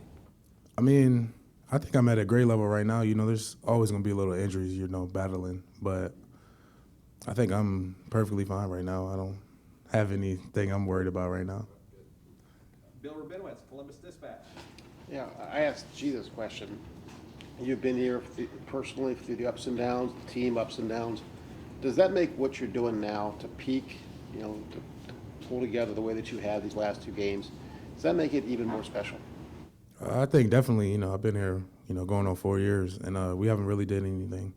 And just to have this chance, you know, go end it the right way with, you know, all the guys that, you know, are done, like, after this season, I think it's great. You know, just finishing in the right way is our mindset, you know, right now. And you're going to be playing in Texas against Texas. The crowd will be, you'll have a lot of Ohio State fans because they always travel, but it'll be a pro-Texas crowd for the most part. Do you guys kind of thrive off that? Do you like that kind of being the enemy, I guess? I mean, you could say that, but, you know, we don't really, you know, try to focus on the fans. We just want to, you know, produce on the field. If it's a away game, home game, you know, we just want to go out there and execute. Fourth row right, Cameron Teague Robinson, The Athletic. Tyleik, there's a lot said when you guys all came back or something about what this defensive line could be. These last 2 games, we have 12 sacks. I mean, you guys really aren't blitzing a ton.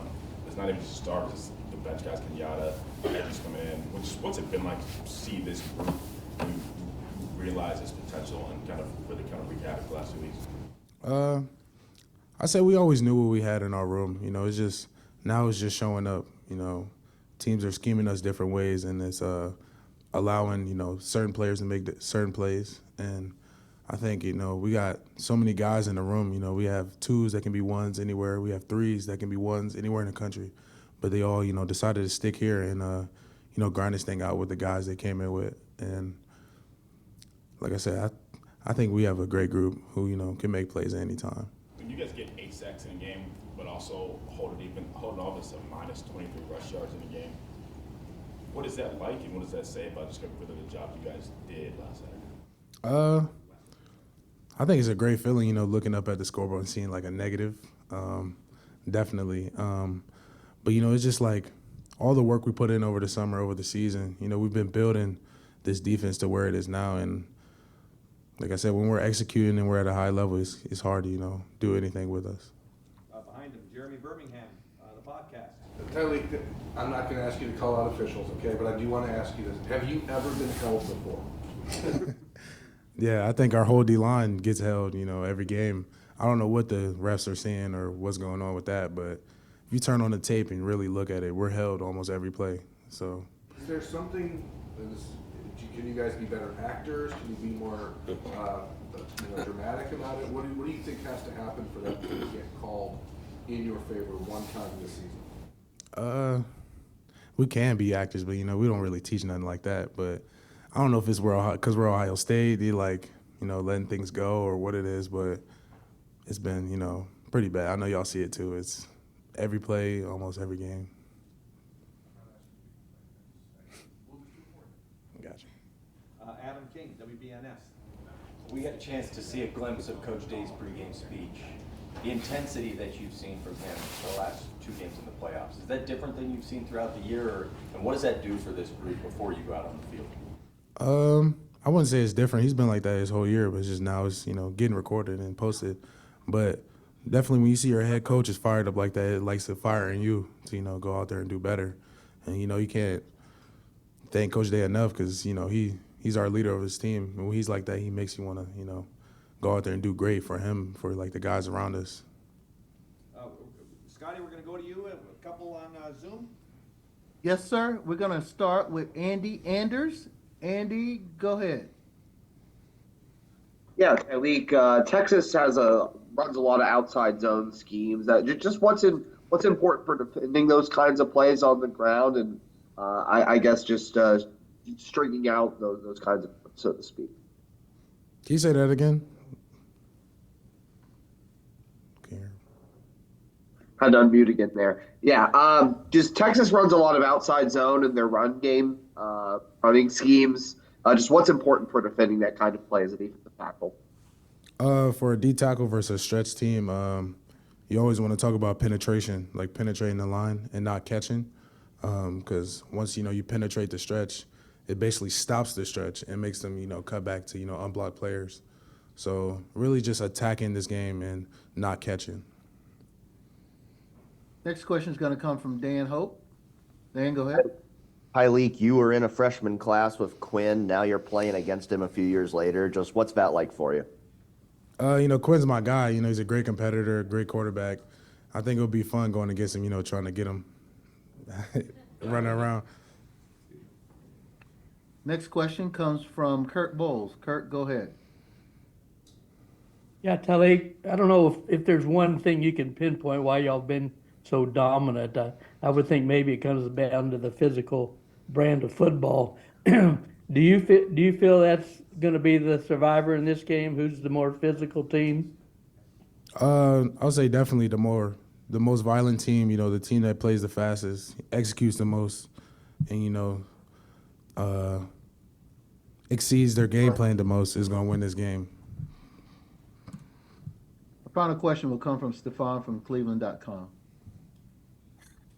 Tyleik, what's kind of your relationship been like with Ty Hamilton, especially as this season's progressed, and just how in sync do you feel like you two are playing on the defensive line together?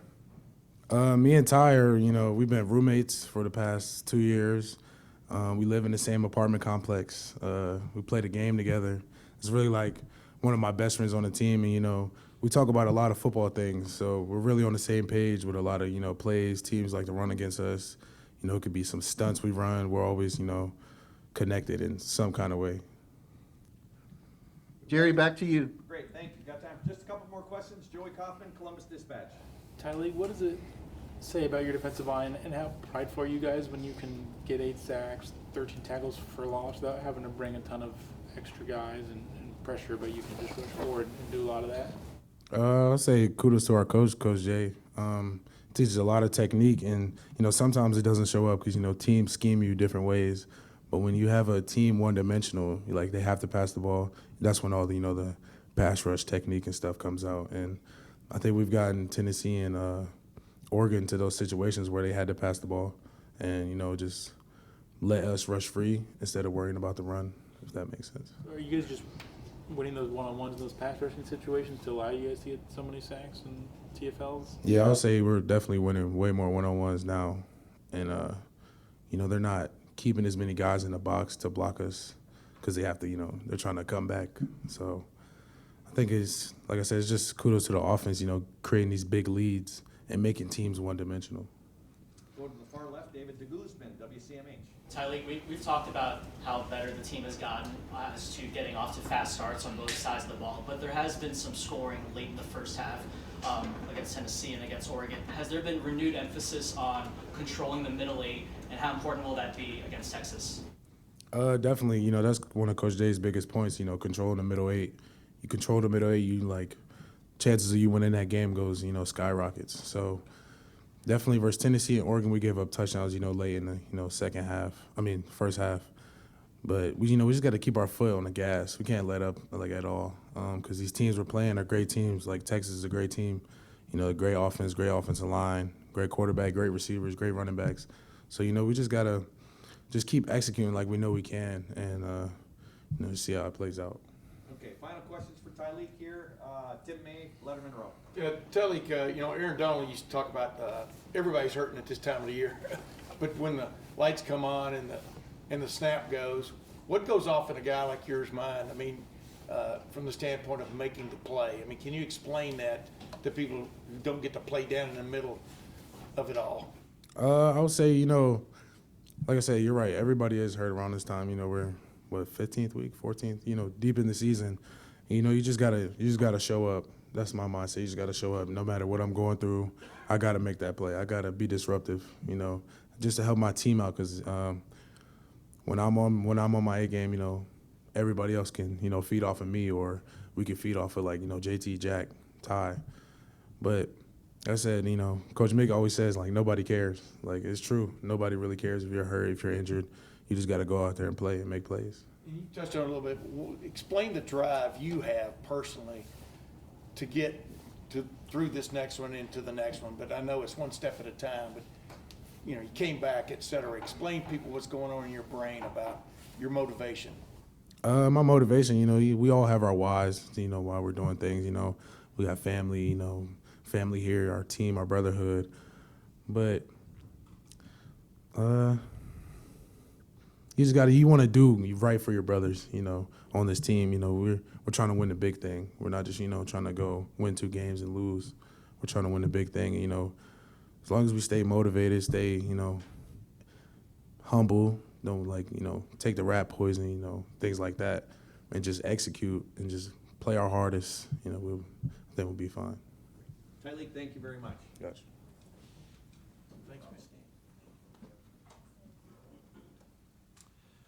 Okay, Scotty and those in Texas, we're going to have one final student athlete. That'll be quarterback Will Howard. He's making his way up to the podium right now. Our 8th student athlete, safety Lathan Ransom, is feeling a little ill, so we won't be able to talk to him, but we're going to close things out today with some questions for quarterback Will Howard. Will, thank you.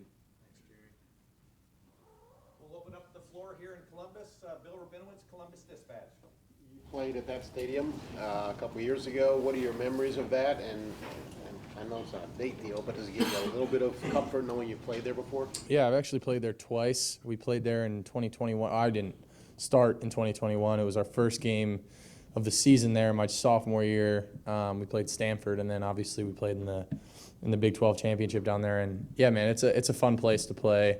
I've got some fond memories there. Yeah, and it's fun. It is nice to be able to go somewhere that you've played in before, and I think a lot of people on this team have played in that stadium, and I think they have some not so fond memories there. So we want to flip the script on that. Did you watch that game last year? I did. Yeah. That was a pivotal game for you because that hadn't happened in the Missouri game I was talking about. Yeah. How intently were you watching? I was watching. Yeah, no, I was tuned in, man. I was we played Missouri last year, and obviously, the Buckeyes are the Buckeyes, and I was tuned in, man. And so, yeah, I know a lot of these guys on this team, didn't feel great about how that game went. So, it's good that we're getting another chance to go down there and right some wrongs again. Far left, Noah Weisskopf, the Lantern. I've got 2 for you. First, we know at Ohio State what it means to not beat a team like Michigan. How does that equate to losing to Texas from your time at Kansas State? And just describe the feeling of getting another stab at Texas to beat them. Yeah, I don't think it has anything to do with that rivalry. It's not really the same. But for me personally, that was the only team I didn't beat when I was in the Big 12. So, yeah, there's definitely a, personally for me, a little extra motivation there because, I never got the chance to beat these guys, played them 4 years. And they're always a good team, but I don't think none of those games were unwinnable. Last year we lost in overtime, and so definitely excited to get another chance at these guys. And then what do you think is the biggest difference between your time here versus your time at Kansas State? I guess what's the biggest thing you've learned from being here? There's a lot of things I've learned, man. I feel like I've grown in a lot of different ways and matured on and off the field, and I think. And I've said this before, I think the biggest thing that I've taken away from this experience is that, I don't have to make things happen. I think something profound that Coach Kelly told me pretty early on in my career here was, don't make things happen, just let it happen. Just let the game come to you, be a game manager, take care of the football, make good decisions, and keep us on track. And, when I do that, the completion percentage goes up, efficiency goes up, a lot of things like that. And I just feel like having more of that emphasis on, taking completions, taking checkdowns, staying on schedule, not forcing things to work, but, making positive yards on a play, because sometimes that's all you need to get is just get back to the line of scrimmage, and just making things work. I think that's probably the biggest way I've grown this year. Cameron T. Robinson, The Athletic. We'll kind of off that. You talked a couple times this year about a game's never going to be perfect, but it's the playoffs. Sometimes people have a tendency to press and want to be perfect. How do you juggle that with also knowing that, like you said, you don't have to be superhuman, you don't have to be perfect for this team to move the ball and continue to be successful? Yeah, I think those two go hand in hand a little bit. I think you don't want to press. You don't want to press to make any wild plays or anything like that because it's the playoffs. And I think your mindset can't change. From the regular season or either of the two first playoff games that we played. I think we did a really good job of hitting our shots and taking the game as it came. And not forcing any shots. There maybe were some plays where we had even more shots down the field called and had to check it down. Like there's just, you got to take the game as it comes. You can't force things to happen. And in the playoffs, things can come down to one play, and obviously we want to leave no doubt and make sure that it's not like that. But we know that we're playing a really good team in Texas, and we just got to keep playing free.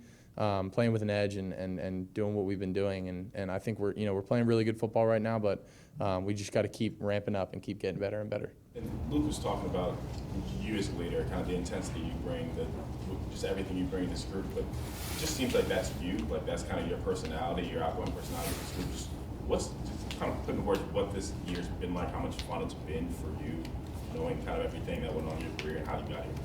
Yeah, man, it's been a lot of fun. It's been a blast. I mean, the guys here on the team, they've taken me in, man, and love me for me, and because sometimes I'm unapologetically myself, and I don't know if that rubs some people the wrong way sometimes, but I'm me, and I'm gonna try and have fun and keep things light at times, but also be super intense, and I'm one competitive, son of a gun. So I'm going to make sure that, we're making every opportunity we can to go out there and compete. I love. So being here, man, it's been a blessing for me in more than one way. And, I've been able to have fun, on one of the biggest stages and kind of be myself and let people see that. And I think that's one of the best parts of this. And, I just appreciate these guys here for putting up with me and loving me for me. Over here to the right, Kellyanne Stitz, Will, WSYX. you made the transition in last year look seamless, but I'm sure it was a lot coming in, learning a new playbook, learning a new city, just acclimating in general. Who would you identify as your support system, and how have you leaned on them in this past year at Ohio State? Yeah, that's a good question. I mean, my support system always is my family, and I lean on them for a ton of different stuff. And when I originally went out to Kansas State, as an 18, 19-year-old kid, my mom came out there a lot. My dad, they helped me a ton when I was transitioning there. And here it was different. I'm older now. I can kind of be on my own a little more. But for me, it was more, acclimating to the team, a new environment. It felt more like a professional kind of move. And, I think, my family did an unbelievable job of, helping me. And, obviously it helps that I'm a little closer to home now. I'm only 6.5 hours, I think is the drive from here to Downingtown. It was about 18, 19 when I was at K-State, so I never made that drive. But, it's been great. My family was awesome. And then also those other transfer guys I came in with helped a ton, with me being able to come in with, really it was Seth and Q and Will Kazmarek. And then, Caleb and Julian came in a little later, but, that was a couple weeks after I had gotten here. But we all kind of leaned on each other because we were all kind of going through something similar. We'd all played a lot of football, but, had to acclimate to a new team and to a new culture. And I think we we had a lot of fun with it, and I think we're just all thankful to be here and be Buckeyes. Nicole Sheeran, WBNS. Well, I feel like this season, there's been a big theme of redemption and revenge for you, whether it's against Oregon or, making that statement against Penn State. Now you have a chance to do it against Texas. How does that just fire you up? And, is that kind of a difference maker for you out there? Yeah, I think, I try to find motivation in a lot of different things. And, I've always kind of looked at myself as somewhat of an underdog, and I wasn't super highly recruited. Nobody really expected me to play early at K-State, and I kind of got thrown in. And, I kind of like to take on that, underdog mentality a little bit and that chip on my shoulder. And, I think that does help myself and give myself a little edge, a little more extra motivation at times. But, it also has to come from within, and it can't be, you making up a story to get you pumped up every single week. You obviously have to strive and want to be the best. But, it's just so happened that there's been some games this year that have been a little personal to me and that have hit home. But, we got 2 more games left, and this one coming up is the biggest game that, we're going to play this year, because it's the next one. And because, there's 4 teams left. And, we know Texas is a heck of a football team. And, I played them for 4 years and wasn't able to beat them. They're a good squad. So we're going to have to be on our stuff. And I'm just excited and thankful to be here. And I'm ready for the challenge. We're going to take a couple more in Columbus and then head on to the Zoom, and then we'll finish up here in Columbus. Austin Moore, the podcast. Well, as you've got into the Texas film in the last couple of days, how much of it is like, oh, I've seen a lot of this before from the previous preparation? How much of it looks different to you? Yeah, I've actually, I went back and watched our game from last year. I think there's some different personnel in there, some new players, but a lot of the same stuff. And I feel like they, defensively are, they kind of do what they do, and they're pretty darn good at it. They got some dudes in the back. Barron's a really good player. They got that freshman up front who's really good. I think number 95 is playing really good football right now. So they got a stout front, not necessarily as big as those 2 dudes were last year, but they got some dudes, man. So schematically, yeah, they're doing some of the same stuff, but everybody changes year in and year out. So got to continue to grind on them and make sure that we know them inside and out. And Chip had mentioned that in some of the game planning meetings that you've had more voice in that. Is your experience with the Texas defense and looking at them 4 times, do you think that, how much more will you suggest some things or maybe not suggest some things this week? I don't know. Yeah, I think I wouldn't say it's any more different or any different really than a normal week. Obviously I do have a little more, experience with these guys and maybe have some more stronger feelings on, hey, I like this or I don't like this. I don't know. We really haven't, came across that too much. It's felt like kind of a normal week. I have felt more involved in the game planning process, and they want to make sure that they're running plays that I like, and vice versa. I want to make sure that I'm running them the right way, and so we all got to be on the same page. So I try to get in there as much as I can, and it's been so good for me, for my development and my just knowledge of the game, just to be around great minds like them all the time. Rob Aller, Columbus Dispatch. Yeah, well, you played a lot of football. You've seen a lot of postseason formats. Does this already feel like a really long season? Yeah, kind of. It's yeah, a little bit, but I knew it. We all knew this was the format, and we all understood that we were going to be playing football, until January 20th. If we make it this far, and we obviously expected to be here, and we're not going to sit here and say we're not proud of the fact that we are here, because there's only 4 teams practicing this week, so we are proud of it, but that doesn't mean anything yet. We still haven't done anything yet. We still have 2 more games to win before we can really say we did anything. When you're in practice and JT and Jack are coming off the edge, do you see the fire in their eyes even in practice? Like, oh yeah, 100%. I've seen the edge in those guys the last couple weeks, man. And me and Jack talk to each other a lot. just like after practice, like how was it? How was it over there? Was the energy up today? Were you getting guys going? And Jack's such a good leader over there too. And, JT's doing the same thing. He's keeping those guys going, talking some mess if he needs to. Those guys are awesome, man. So, I think the way that we've practiced the last 2 weeks has propelled us to perform the way we have on the field. So we need to continue to practice the way that we've been practicing and having that same edge out there. All right, Scotty, we'll let you take it away for a few Zoom calls. Yes, sir. First one's going to come from Danny Davis. Danny, go ahead.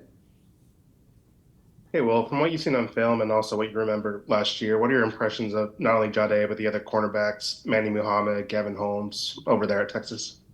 Yeah, I think they're really athletic. They're big.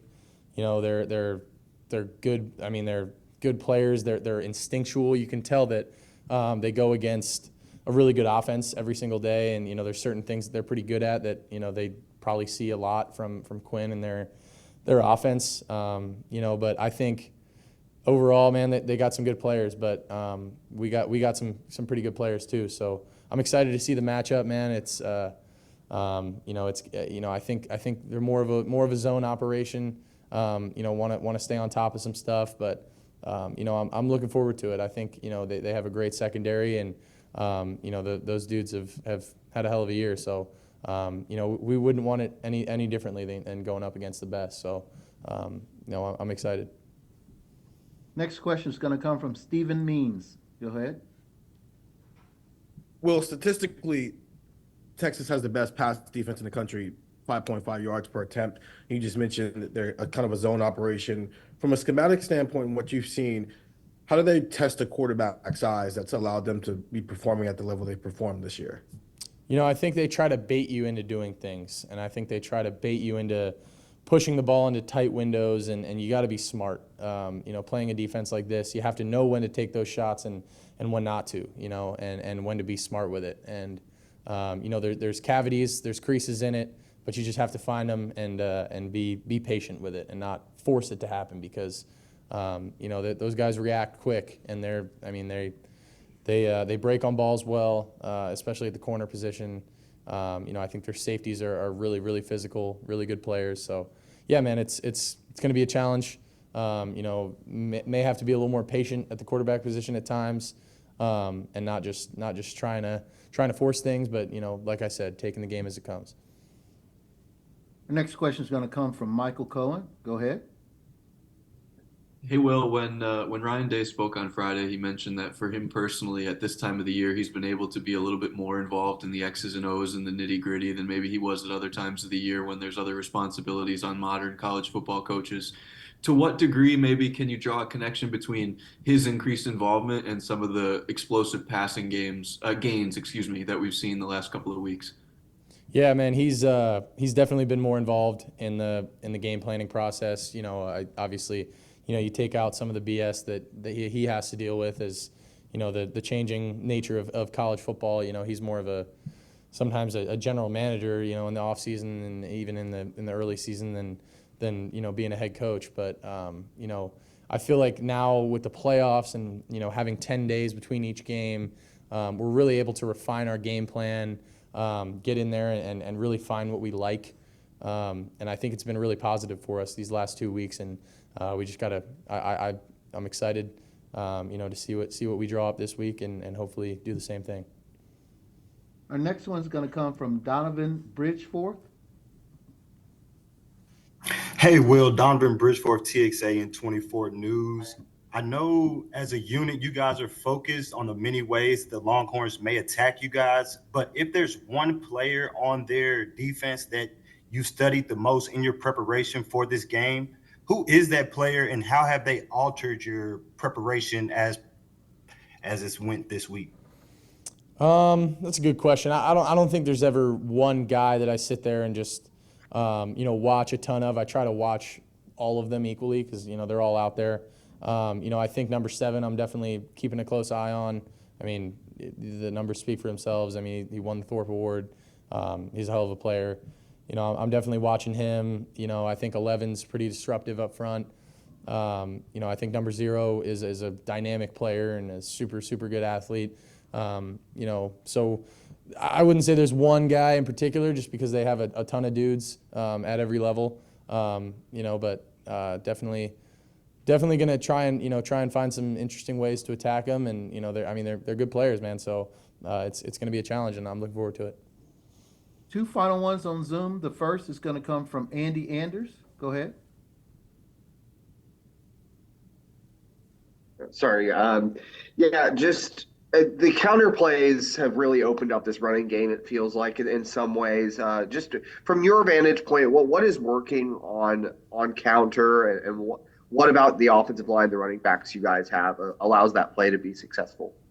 Yeah, they're doing a really good job on that play right now. And, I think it was, in the last two games, it was just something that, we felt like we could attack them with. And, we'll see what it's going to be this week. It's different from week to week. But, I think those guys did a really good job on their double teams, getting some movement up front.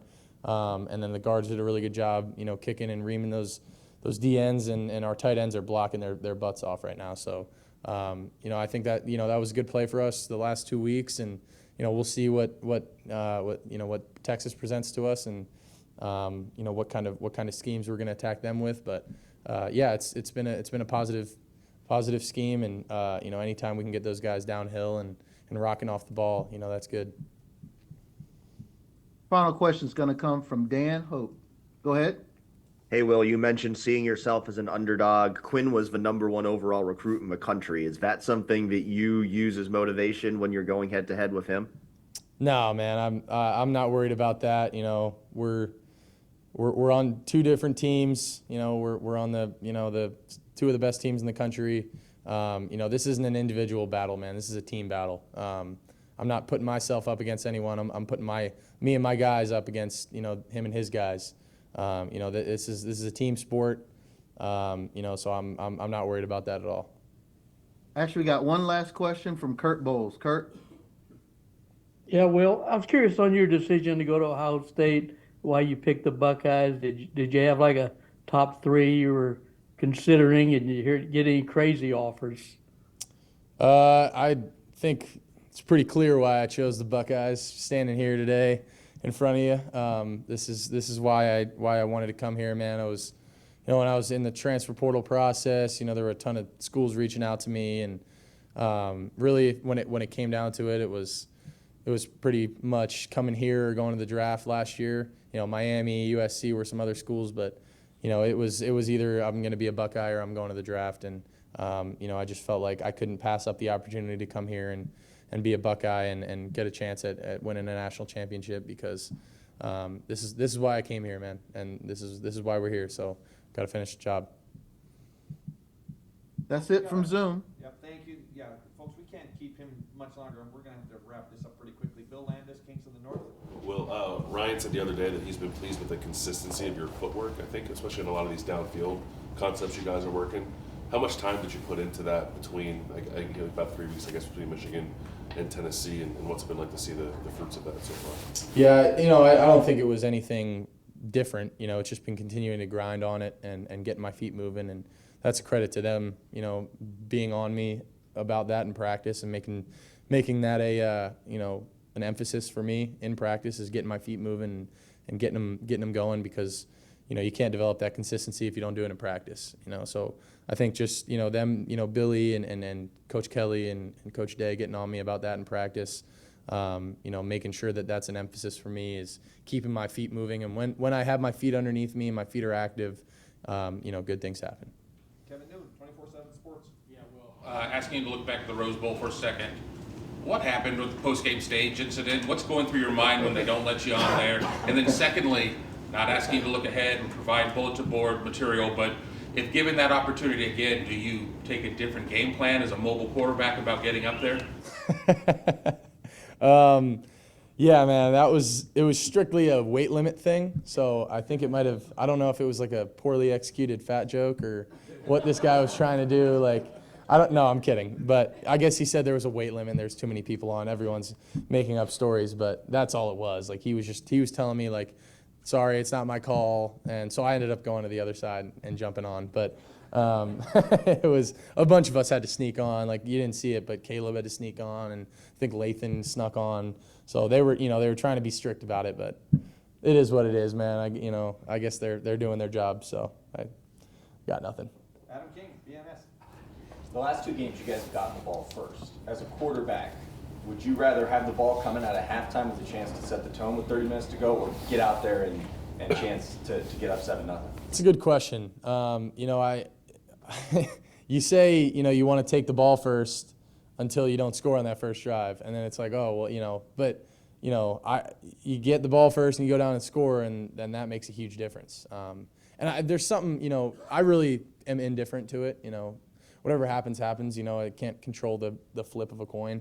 But I think I do like having the ball. I think there's something, kind of fun about that, getting to go out there and set the tone on offense. But I do think that there's something cool also about getting the ball at halftime and letting your defense go out there and shut them down for 3 plays and then getting the ball back. So, you go either way, man. But I do like getting the ball first and being able to go out there and set the tone. Joey Kaufman, Columbus Dispatch. Will, you're talking about the fact you've never beaten Texas. The game last year against them seems crazy. You threw for career-high passing yards. It went down to overtime and 4th down. In terms of losses, it's got to stick with you, I imagine, more than just looking at how much do you think back to that time, like that particular game against Texas? Yeah, that one still sticks with me. Still pisses me off a little bit. I just felt like we had it. We had the ball on the 6-yard line, 4 downs, and couldn't punch it in there. So yeah, man, I know there's a lot of people back in Kansas that are rooting for the Buckeyes to get this one done against these guys. But yeah, man, it's a new place for me. But yeah, I guess I don't like how that one ended, and I am excited to get another chance at these guys. But they're a great team, so it'll be a good challenge. You played in the Big 12 with Texas, the team everybody wanted to knock off, I imagine. I feel like it was Texas and OU were kind of the big dogs around the Big 12 conference, and whether it was always like that or not, that was kind of the sentiment around the conference. So they definitely were walking around being the tough guys, and they beat up on us a little bit. So I'm excited. 3 quickies. Steve Hellwagen, 24/7. Chip Kelly took a lot of abuse after the Michigan game. I thought watching the Rose Bowl, the first play to G, the underneath throw to Jeremiah for the touchdown, the pass where he's wide open for the touchdown. Looked like he called an outstanding game. From your standpoint, and obviously you're going to boost him, he's your guy, but was that one of the better ones, I guess, that you've seen from him? I think so, yeah. I think it was just and I think we were all on the same page about this going into the game, is we were going to be aggressive and we wanted to start out hot, and that play that we started the game off with was actually like a work in progress all week. We weren't really sure how much we liked it, and we grinded on it the last couple days before the game and came out first play and ran it and ripped them on it. So that's just a credit to the guys and working at it and executing it when it counts. But I do think he was in his bag, and he was calling that game from an aggressive mindset, and you can feel that when you're out on the field and your coordinator believes in you and is just taking shots and throwing haymakers. Like it's fun. Andrew Gillis, Cleveland.com. Well, you talk about being patient against a defense like this that likes to bait you guys Mhm. is instinctual. When you say patience, do you mean on a play-to-play level, letting your routes develop, not wanting to force a throw? Do you mean on a series-by-series level, understanding that checkdowns might, be more? Yeah, I mean more on like a series level. You may go out there on a play and you call a shot on first down and it's not the right coverage, or they drop out of there and it's they're over top of everything. You got to check it down, and you can't be discouraged with that, because there's been multiple times this year where I've thrown checkdowns for 20, 30 yards, and those are good plays. You can't get discouraged with that. It's just keeping the game on schedule and staying ahead of the sticks. And final questions, Tim May, Letterman Row. Whatever. I asked you this a little bit before the game when I told you Justin Fry. I would think it's almost like a Major Ward. He said the way you stepped up in the leadership situation after Seth McLaughlin went down in the practice, he said it was so huge for that offensive line and stuff. What do you see from this group now as you guys head into Game 3? Will? The O-line? Yeah, the O-line, the way has taken these punches and kept coming back. I mean, what impresses you most, I guess, about that group? Yeah, man, their resilience, and I'm just really, really proud of the way that they've bounced back and not listened to the critics and gone out there and, you know, prove themselves against some really, really good fronts. And they got another challenge coming up with Texas. You know, I'm excited. You know, I know they're excited, you know, for this opportunity. But you know, they played really good football these last 2 games, and you know, when they're on their stuff, man, and when they're playing with confidence, they're really, really hard to stop. And you know, we just got to keep staying on those guys and saying, man, I mean, you're playing some damn good football. We need them to continue to grind and be those dudes that they are, because you know, when we're clicking, I mean, those guys are, you know, we're running behind them all the way. Great. Will, thank you very much. Thanks, guys. Go Bucks.